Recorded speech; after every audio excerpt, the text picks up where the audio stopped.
Lapok na kayo. Grabe na kayo. Ito. May ilang buwan na namin. Yan o.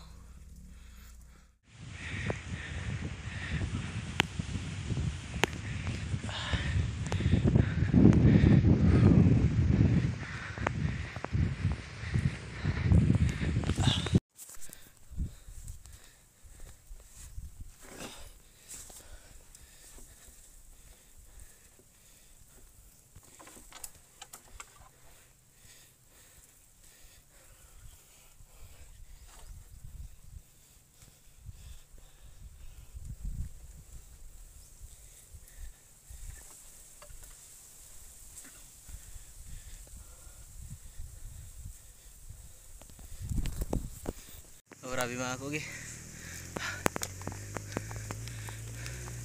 Init kayo. Kani mong dalon karon nga kawayan mo na mo ipayag dito sa bukid. Balik na magud mi sa Pamulawanan. So karon baklay ra na mo. Grabe, pawis. Nandito na tayo ngayon sa mataas-taas sa bundok. Yan, sobrang init. Yung mga kasama ko nandun na sa taas. Hindi ko na kaya, sobrang init. At wala akong choice kahit magpapahinga ako. Bisan pag magpahuway ko diri, init gyapon. Kuwanta na ako kay parte na yung hangaka. So pagkita na ko ninyo kung sa kataas ang atong buntod ha. Pero wala pa ta sa taas yun, na pa ta sa katunga.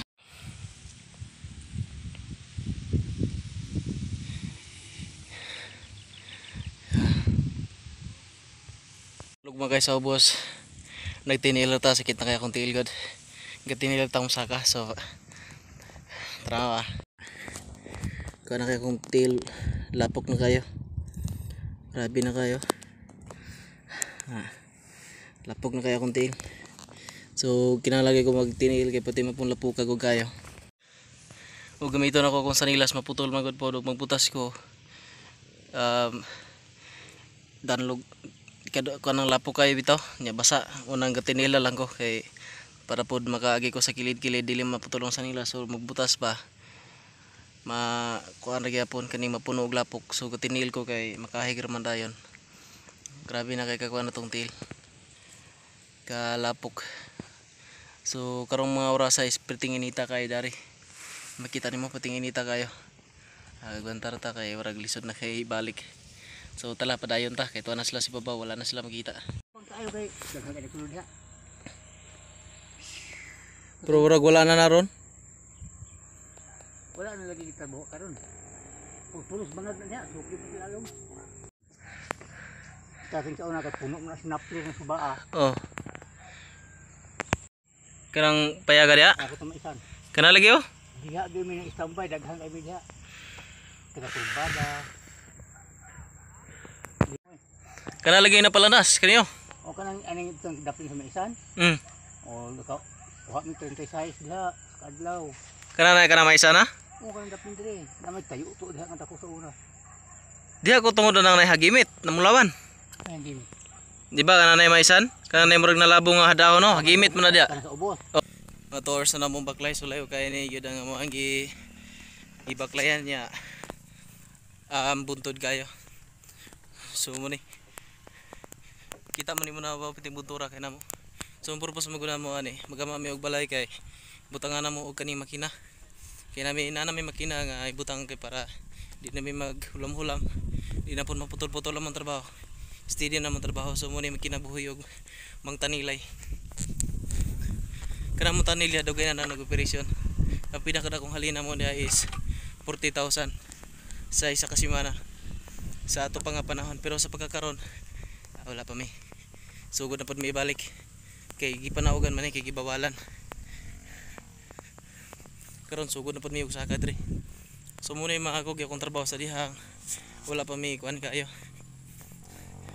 Wala pa mi gibawalan. Makita nimo among bangag karon.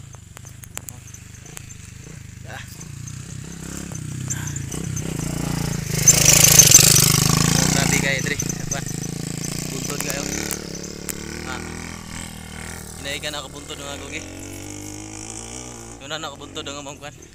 Ang buting buluan na nga nung naman po rin yung buntod kayo. Dangop sa tagtubig.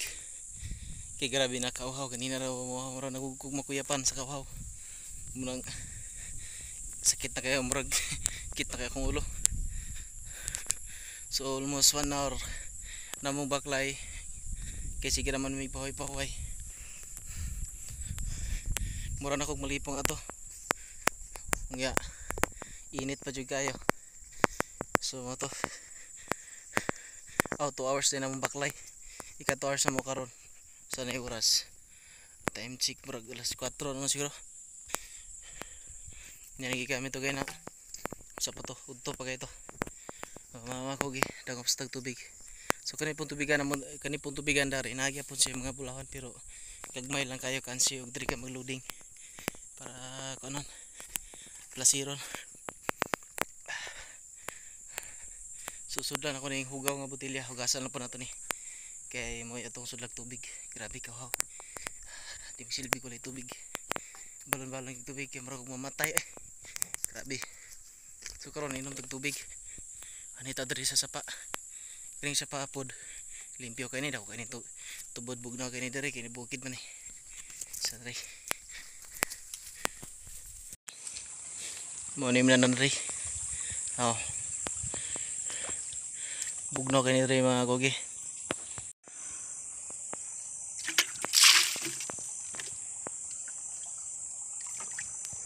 Mabawi ni gid atong kauhaw ani.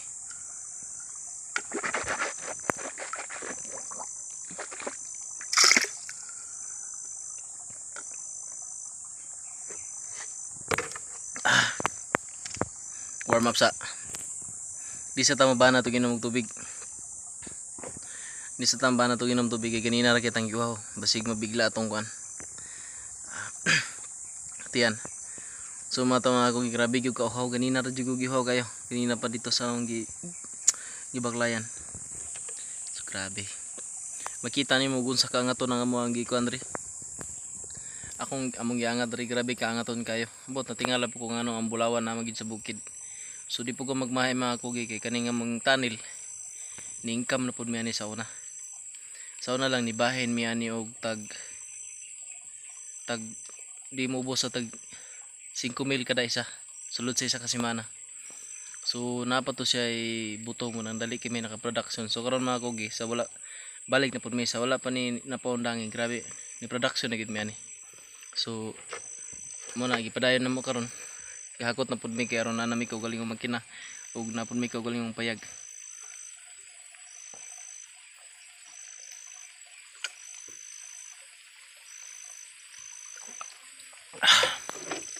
Salbar.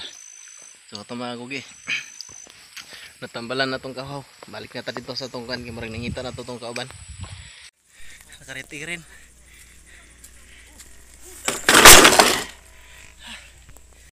Ito pala yung mga tunnel namin mga kugi.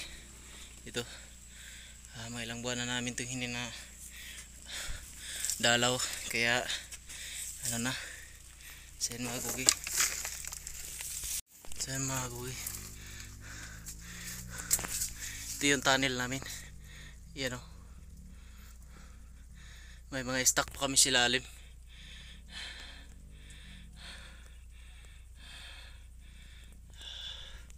Tingnan mo naman yun, oh. Araw.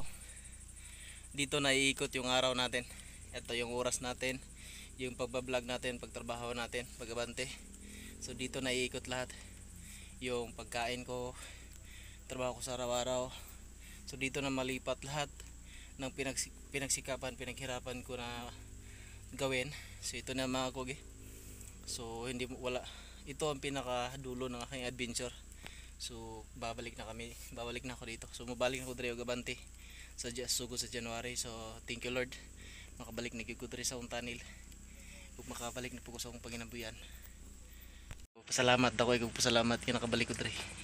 So mo to mga kugi ang atong dead end run sa pag-video. So nakaabot na kita atong kawayan abot na gyud. So ayan. See you to my next video.